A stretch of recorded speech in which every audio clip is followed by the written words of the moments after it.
it's your boy James. After another peak show at the Freestyle Football Championships, we got some serious James, stuff lined up. mate. What? Less of that. We're in a skate park. Doesn't make Skepta. Come on, calm down. We've got to go to a museum. I know you're doing the opening link, and you're doing a very good job, but it's a little bit. And who are these guys? Where have you guys come from? Take it off. That's my man, then. Let's get on with it. Welcome to Studs Up.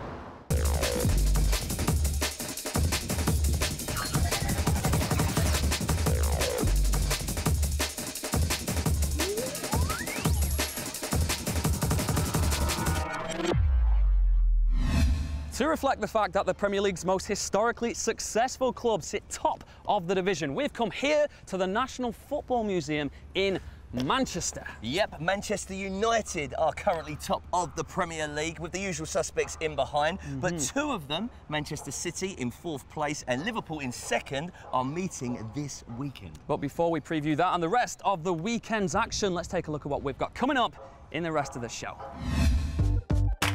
Bakayoko, Rudiger, Drinkwater, Alex Oxlade-Chamberlain and Andy Robertson. All very good or excellent players. Oh, there you go. Yay! You've got a point on the board. As great as the international break has been, it's fantastic to be delving back into all things Premier League. Yeah, let's check out the season so far. Last season, in my first press conference, we were the favourites. I'm telling you that we are working very hard to try to improve. I can't keep players happy. The fans, they have reasons to be optimistic, and my feet are on the ground. We have to make a choice between efficiency on the field and financial interest. Nothing new, no news from me. We were much better than Chelsea. He's an Arsenal player, like Mbappe, Monaco player, like Johnny Evans, West Bromwich Albion player. Normally I don't talk about the players with the other clubs. Congratulations, Chidi. A little boy. So he called all of you, but not me. If we're going to celebrate with the fans, the best solution, don't invite to the fans. No, it's not the problem. It's not a Wembley problem. Just think of all, the performance was not at the requested level. I'm not carried away. You know, 3 matches, 9 points is good. The 10-0 goal average is good. But 3 matches.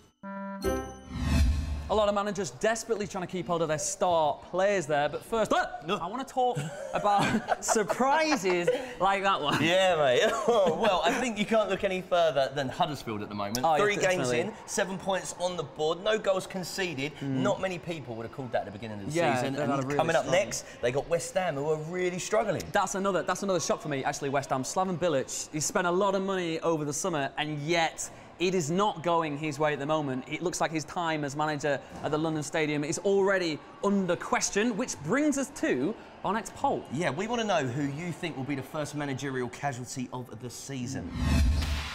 For West Ham's Slaven Bilic used the angry emoji. For Crystal Palace's boss Frank de Boer used the shocked emoji. For Arsenal's Arsene Wenger, it's the crying emoji. And finally, for Rafa Benitez at Newcastle, use the laughing emoji. OK, no more childish shocks, but the next segment is all about pressure. It's powered by Opta and brought to you by Goal and Shaw. It's time for this week's Pressure Index Preview.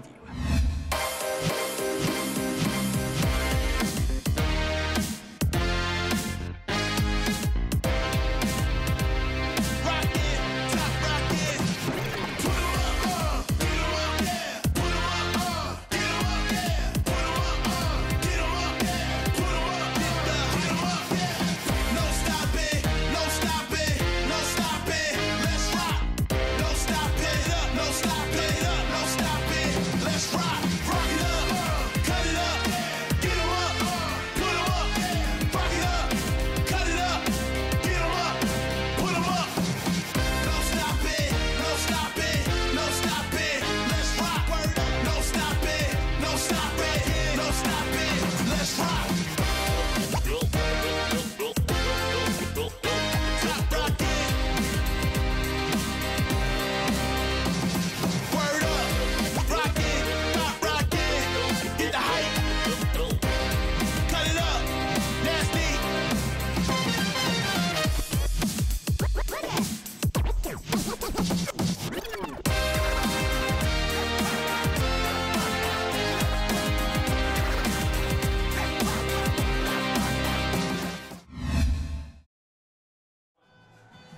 Well, I'll tell you what, that's the hottest cinema date I've had in a while, gents. But we are now joined by Sam Homewood from Full Time Devils. And Sam, you're a big Man United fan, but we're going to kick things off by talking about the big game this weekend, Man City versus Liverpool. Let's not ignore where we are. We are currently in the Pelé section of the National Football Museum, resplendent in Pelé memorabilia. And this game could still be the tale of two Brazilians. Yeah. At a push, if Coutinho sorts his back out in time and Gabriel Jesus starts for City. Do you think they can play a part this weekend? Well, I think Coutinho's back looked remarkably good when he was playing for Brazil. So like all the time on the plane. It's almost like he didn't have a back injury, isn't it? I would be really surprised if he starts, maybe on the bench, but I think we've seen situations before where players haven't had moves, but maybe not so recently where someone has been so vocal about the fact that they don't want to be at their club anymore. David De Gea at Manchester United, Suarez in the past at Liverpool, Ronaldo, all players that were either told they could have their move next year and they didn't get it, or like with the case of De Gea, he was offered the move and it fell apart because of fax machines.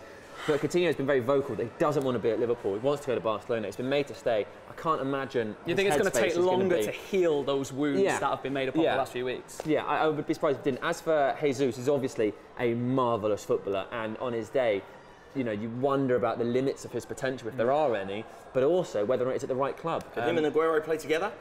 Well, it hasn't really happened, has it? We haven't seen anything that suggests that's going to be Guardiola's plan. I think that Aguero will start disappearing in the next sort of 12 months. Jesus will be their main man.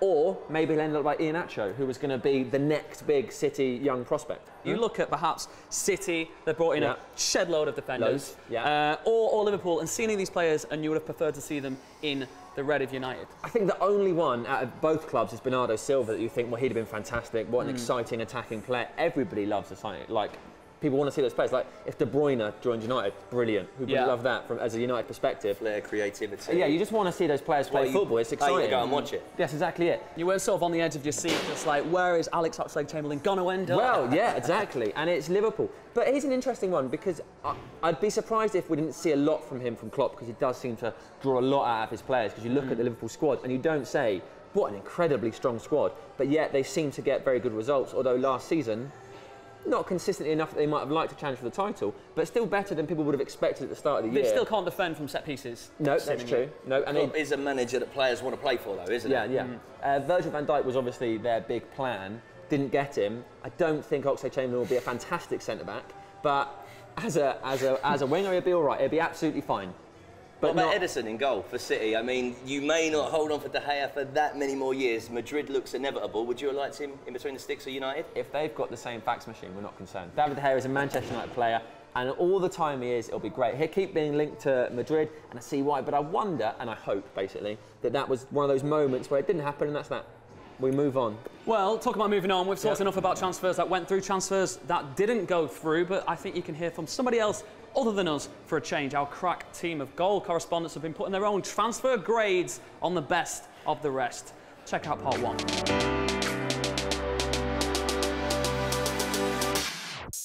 Manchester City, a B+. The players they did bring in, they brought in very quickly, and I think they're all very good or excellent players who are going to bring a lot to the team. But they did miss out on a lot of targets. Dani Alves, Alexis Sanchez, even Johnny Evans in the end. And I think that's going to leave the squad a little bit short, at least until January.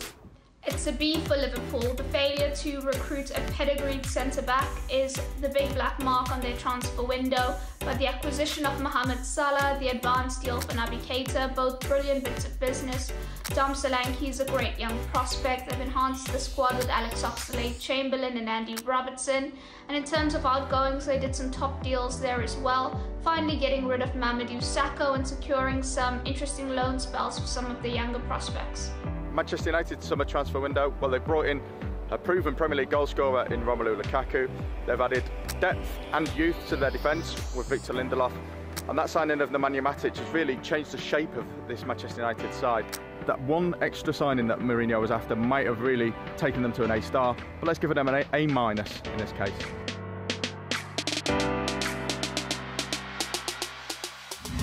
Why are my defenders upside down? That feels like sabotage.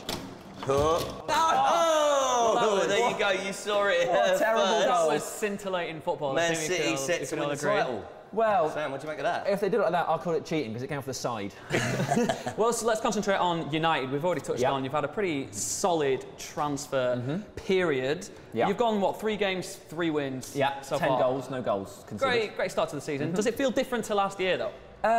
In a way, actually, probably in a way, it's almost less exciting because last year the players we signed, Bay, Pogba, Mkhitaryan, Ibrahimovic, that was so exciting. And actually the players we've signed this summer, with the exception of Lukaku, purely because he's a centre forward and we know he's going to score goals, it's like, oh, well, we've brought in Matic. We've fixed issues in the squad. Whereas last season, Mourinho's first year at United, Guardiola coming in, I was convinced this is going to be a 2-horse race and United will pip it. Yeah. But that was obviously not what happened. But now, on reflection, it is exciting because we've addressed the flaws that we had before, like the endless and drab 1-1s with West Ham, 0-0s with teams like Sunderland and West Brom. It's a more like sensible excitement. It's exactly what it is. It's like realism has kicked in, and you know this actually could be the way to win a title. Yeah. It seems like there's been a real evolution. Would you say that Mourinho's approaching games differently now? Because last year, like you said, it was drab, it was boring at times. It seemed no creative flair almost. I think last year one problem we had was that we didn't settle on a formation. There was a lot of 5 in midfield or playing a 2-3-1 and working out where to play Pogba. And I think that's why Matic has come in, because he allows him to have a free role, because when he was at Juventus, he just explored around the left-hand side, the middle of the pitch, got up and down, but sort of just followed his instincts. Whereas last season, he had to be much more tactically disciplined, and that's not what you pay £90 million for. You can kind of understand some of the excitement from United fans at the moment because of the way you ended last season, and you had, what, like 25 games unbeaten. You have plugged certain gaps, and you've started off to a really strong start. But at the same time, you look at City, the way they started last year, and they won about 400 games on the bounce. They looked like they were going to tear the league apart, and then they had the rug pulled from under them. Do you think there's got to be some more like realism in United fans' expectation right now? It helps that I think one of the reasons United look so strong is to the fact that the other teams have slipped up already. Nobody expected Liverpool to draw at Watford. People didn't think Burnley would beat Chelsea. The other teams could have also won those 3 games, and you might have 3 teams on 9 points. Like Tottenham could easily be on 9 points, but they aren't, which makes United look even stronger. But that's not real. It doesn't mean that we're stronger because they've slipped up. It just means we were better than the 3 teams that we've played. But it's the Premier League. Everybody will slip up. United will definitely have games that we think they should have won that they will draw. We're only 3 games in. It's all about, I guess, how they react when they have this big period, whether this crop of players are going to be able to turn it around and get results again on the board straight away. Well, I think if you look at winning Premier League titles, you would expect to be beating Leicester City, West Ham and Swansea. The first test when it comes, that will be, I think, when people really start talking and saying, oh, have they got it, have they not? But the team looks like it's got a great balance at the moment. The reverse of that, though, is, of course, the joy of the Premier League is that everybody can beat everybody. That's why when people like Guardiola turn up, we go, yeah, but he's used to being at Barcelona or Bayern Munich, where he just dominates the league. He won't do that in England, and he hasn't done. So United could have lost those games. They're games that last season we would have drawn, and we got the results that we needed. That's why the other teams are surprising that they are not on 9 points as well. It's going to be interesting. Interesting stuff, the Premier League this year. There's been some big transfers. You've already seen part 1 of our transfer grades, and now check out part 2.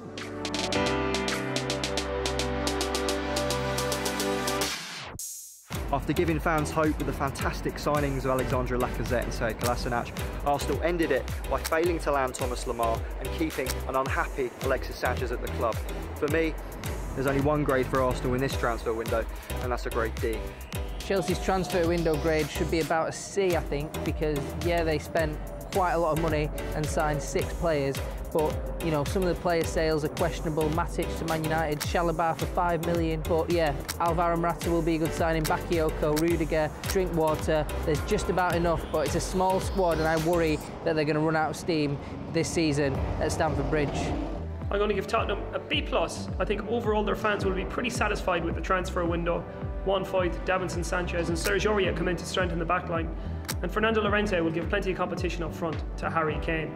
They got plenty of money in as well for players who have left the club, including that 50-odd million they got from Manchester City for Kyle Walker.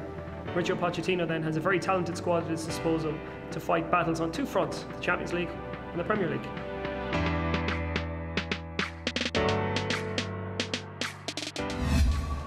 So we couldn't come to the National Football Museum and not visit one of the most iconic images of world football. It is indeed Michael Jackson, subject of Mohammed Al Fayad's time at the old cottage over in Fulham. We did it. We came mostly here so James could do that. It's wonderful. And under the watchful eye of the former Prince of Pop, Sam, it's time for you to take on our Studs Up quiz. It's called the 6-Pointer, and it's brought to you by Virgin Media.